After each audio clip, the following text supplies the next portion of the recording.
Algumas pessoas me enviaram isso aqui, vamos ver. Você provavelmente viu que eu postei um vídeo ontem aqui no Instagram mandando um recado para o Renan Santos, que é presidente do MBL. O vídeo, em poucos minutos, foi tomado de comentários e minha DM também. Na minha DM eu recebi algumas perguntas que eu não sei responder até agora. Então eu quero fazer esse vídeo aqui para compartilhar isso com vocês. Se tem uma coisa que me incomoda naquilo que eu defendo, é não saber responder algumas perguntas. Aconteceu a mesma coisa comigo quando eu estava aprendendo sobre o cristianismo, estava aprendendo a ser cristão. Eu não sabia responder muitas perguntas que ateus me faziam, e isso dava uma balançada na minha fé. Até que eu simplesmente falei, não, eu preciso ler a Bíblia, não dá pra ser cristão e não ler a Bíblia. Comecei a ler a Bíblia e muitas coisas foram se encaixando, foram se acalmando. Só que não tem o manual do bolsonarismo. Eu fundamentalmente não entendo, eu tô sendo franco aqui, honesto, tá? O porquê foi nomeado o Aras na PGR, sendo que o Aras é um petista. Não sei. Eu não sei responder. E isso aqui não é um ataque. Isso é simplesmente eu dizendo, eu não sei responder.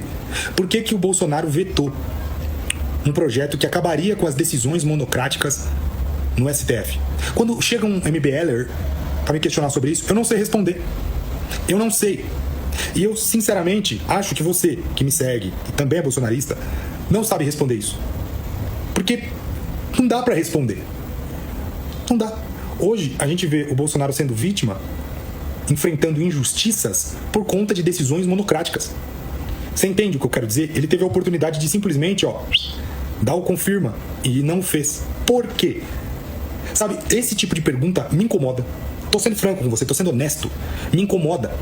Me incomoda porque eu não sei. E no fundo, eu não sei se eu não sei ou se eu só estou querendo negar a realidade. Pausa. Esse é o meu ponto. Eu vi gente xingando esse cara aí nos comentários. Não conheço ele. Dito isso, se ele tá fazendo uma reflexão aberta e honesta sobre isso, ele tá fazendo quase um raciocínio aberto em voz alta que precisa ser feito por todos os bolsonaristas de boa fé. Se ele tá fazendo isso em voz alta, ele tá fazendo essa reflexão, você me desculpa. Isso é um momento importantíssimo. É a primeira vez que eu vejo um bolsonarista fazendo um exercício num vídeo em que não é uma pregação, você entende? Ele tá fazendo uma reflexão sobre os próprios pensamentos, sobre as próprias contradições, sobre os próprios medos, e tá trazendo em público isso. E eu acho, gostem ou não, eu não sei, eu não conheço, gostem ou não dele, isto é um ato que a gente sempre falou, por que os bolsonaristas não fazem essa reflexão? Essa reflexão é importantíssima. Essa reflexão é a reflexão que, se virar um processo em cadeia, você muda a direita brasileira. Porque os influenciadores do bolsonarismo não fazem isso. Os políticos do bolsonarismo não fazem isso. Eles fazem, olha aí, olha a anistia, olha o comunismo ali, olha lá o comunismo, cuidado com o comunismo, olha lá. Não, faça essa reflexão, uma reflexão objetiva. Porque essas traições do Bolsonaro aconteceram e simplesmente é tabu dentro do bolsonarismo tratar delas. É ótimo o que ele tá falando. Parece que esse cara foi no 20 contra 1 do Arthur e ele foi como um bolsonarista nesse debate aí. Ah, interessante. Isso tá me perturbando há dias, cara. Porque quando essas perguntas são feitas, eu sinto lá no meu ego. Tá? Eu sinto no meu ego. Eu sinto no ego do tipo assim, cara, eu não quero largar o osso. Responde, Gabriel. Porque é política. Político faz política. Porque ele tinha que fazer isso pra poder governar, sei lá. É honesto? Não sei. Eu fico gladiando com esse sentimento e isso me consome, tá? Eu não vou mentir pra vocês, eu tô consumido. E quanto mais mensagens eu recebo na minha caixa de mensagens lá, é o tipo de pergunta que eu não sei responder. Quando eu debati com o Jones Manuel, muitas pessoas vieram me perguntar o que é doutrinação, Se você olhar alguns dos meus vídeos, tem alguns bots do Jones Manuel retardados comentando lá, o que é doutrinação, Gabriel? Eu sei responder o que é doutrinação. Por isso essa pergunta não me incomoda. Agora, quando o cara me pergunta por que o Bolsonaro nomeou o Aras pra PGR, eu não sei responder. Quando me pergunta por que o Bolsonaro vetou as decisões monocráticas do STF, eu não sei responder. E um monte de outros questionamentos que estão lotando a minha caixa e eu não sei responder. Gabriel, você tá vindo a público demonstrar fraqueza? Horas, ninguém do bolsonarismo, até hoje, conseguiu me responder isso. Conseguiu deixar um modelo de resposta. Mas é verdade o que ele tá falando. Ninguém trouxe uma resposta pra isso. Porque dói demais ter que tratar as respostas, porque ela derruba o mito de que o Bolsonaro é um herói brasileiro, como a galera acredita. O Bolsonaro colocou o Aras na PGR porque isso era parte de um acordo para salvar o Flávio. E esse acordo passava por desconstruir a Lava Jato. E esse acordo, ele aconteceu porque o Aras e o arranjo novo do STF desconstruíram a Lava Jato. E num período, Riso sabe disso, 1 ano. Foi 1 ano. Final de 2019, só pra galera se lembrar, o Lula já tava sendo liberado. Final de 19.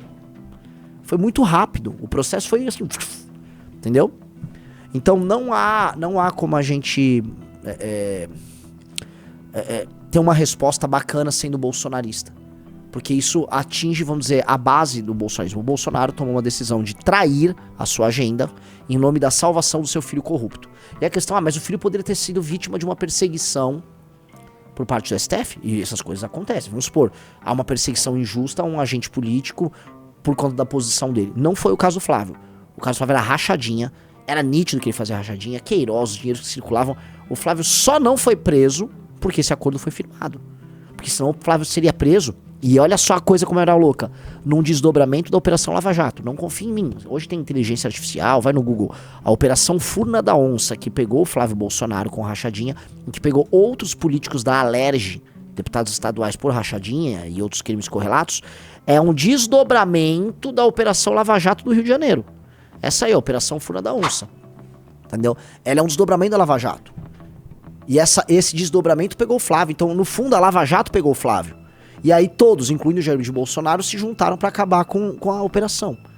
E isto, cara, não pode ser dito pelo Bolsonaro, porque isso é um dos maiores tabus do bolsonarismo. Isso é um tabu monumental. Porque prova que a família é corrupta e 2, que a família topa trair os valores em nome da sua autopreservação.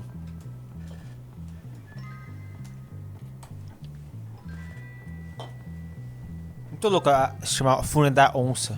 Pois é, nem tinha pensado nisso. Nossa, né, a onça já tava atuando por nós, porque, querendo ou não, a ruptura nossa com aquele governo clara e direta foi ali por conta do Furna da Onça, da rachadinha e tal. E havia uma onça no meio, olha que loucura, cara. Olha que loucura. Vamos lá, vamos voltar pro rapaz. Resposta para que eu simplesmente copiasse e dissesse, olha só, é por isso. Tudo que a gente tem é porque político faz política. E isso não basta. Isso não basta. Isso não basta, isso não justifica.